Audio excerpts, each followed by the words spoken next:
Welcome to the People Language Life podcast based on language development and Bible translation.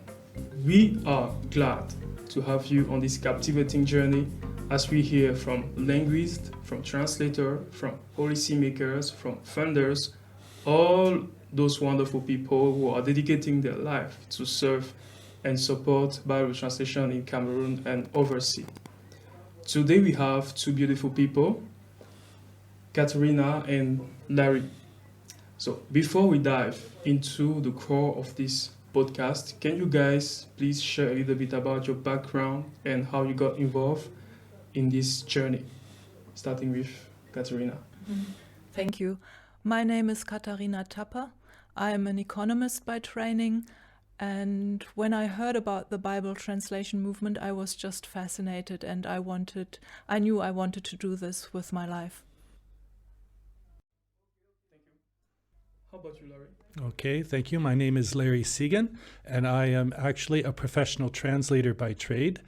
I first heard about Bible translation and language development when I was in university, and I was very interested in that. So for 3.5 years, I worked as a professional English-French translator in Canada in the early 1980s, but finally joined SIL in the late 1980s and came to Cameroon in 1988. So I've been here for 36 years now, serving in various ways.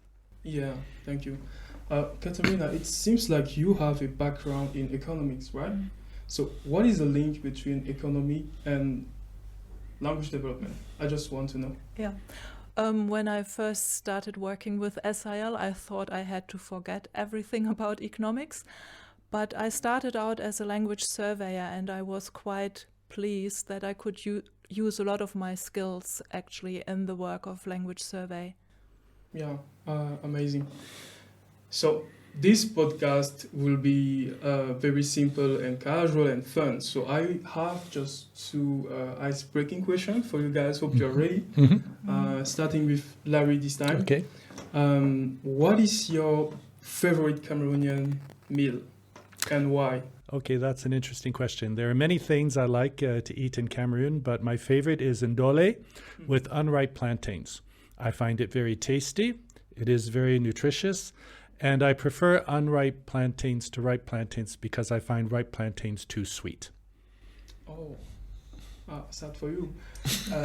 So, Katharina, if you could have a superpower related to language, what would it be and why? I'm fascinated by languages because I want to speak with people and communicate with people. So I would just love to be able to understand everything and then, of course, also respond like in any language. Yeah, I think me too, actually. So the topic of today is language vitality. And to me, this language vitality terminology sounds like maybe language death somewhere. It's like two languages are fighting each other, and then suddenly a language got disqualified, and then this other one, I don't know, got the victory, like the African Cup of Nations of Languages, maybe. So, but I think you have more light on the topic. So I will just let Larry introduce. Okay, thank you very much. Yes, well, no, I would not say that it is a fight like the African Cup of Nations. But yes, language vitality refers to the fact that a language is vigorous, it is in use. There are more than 7,000 languages spoken in the world today, and many of these languages are spoken by relatively small populations. In Cameroon, there are some 280 different what we call national languages.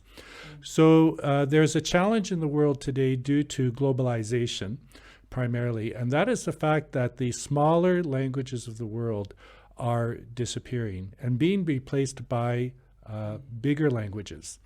This is normally what happens is over time, young people particularly become more and more interested in the bigger languages that will open doors to them, open doors to employment, open doors to knowledge, open doors to working abroad, and perhaps even moving abroad. And so they are much more attractive than the traditional languages. But this is causing a great deal of concern to the local populations as they fear that their traditional languages are dying. And this is a big concern here in Cameroon for many people. Yeah. Thank you for sharing that. And I think now I would like to know maybe if there are some identified factors that contribute to, maybe the language death or language vitality. In a way, maybe Katharina, you can say something about this point. Yeah, actually, Larry has already touched upon a number of these factors. One definitely is economics. It's people need to work and earn money to be able to live, and there are just more jobs for you if you speak French or English. And another factor is which languages are being used in which area of life. We call that language use in domains. And as people speak French or English or other languages more than their local national language, they start using the majority language also, for instance, at home or when they speak with their children. And so we find that children are maybe no longer learning their traditional heritage language. And those are the two factors that that children no longer learn the language. And the other factor is that the national language or the traditional language is used in fewer and fewer situations of everyday life. Wow, that's amazing. And I think I have a personal story, maybe related to what you are sharing. I grew up in kind of two different linguistic contexts. So the first one was dominated by French. It was my early context, actually. So being a baby and child. So I grew up speaking French at home with parents and siblings, and in the quartier with friends, and at school. And then around my 13 or 14 year old, we went to Bagante. And Bagante was dominated by Mejumba at home with grandparents, in the quartier with friends, and a little bit at school. So I have maybe two questions coming from this. I think that rural exodus and migration is affecting or are affecting the vitality of the language, right? So what can we do to mitigate the effect of these social changes on the language, maybe? One important thing that everyone should think about, especially families where you have maybe a mother from one background, linguistic background, a father from a different ethnic group maybe, that you think about what is your family language policy? What languages do we want to speak at home and with our children? That's a very important question. Maybe coming to Larry. So you are working in language vitality, right? Yes. And what is the contribution of this domain, language vitality, to the big word of language development? Yes, thank you. So what my department and different colleagues are trying to do is to really sensitize communities as to what is contributing to the decreasing vitality of their languages, understanding what is happening, and help them think about some strategies for beginning to promote the language and especially passing on to the younger generation a love for the traditional language. Also to help, I think many people have an idea that you can have one but not the other. So if we're going to have French or if we're going to have English, we cannot have the other language. And there's a fear that if we focus too much on the traditional language, our children will not master English or French. But all we have to do is look at the world to see how many very highly multilingual people there are in more than one language. My colleague Katharina here, for example, her native language is German. She speaks English with just a little bit of a German accent, but otherwise very fluently. I know she speaks French as well. So really that's it, helping the younger generation to understand.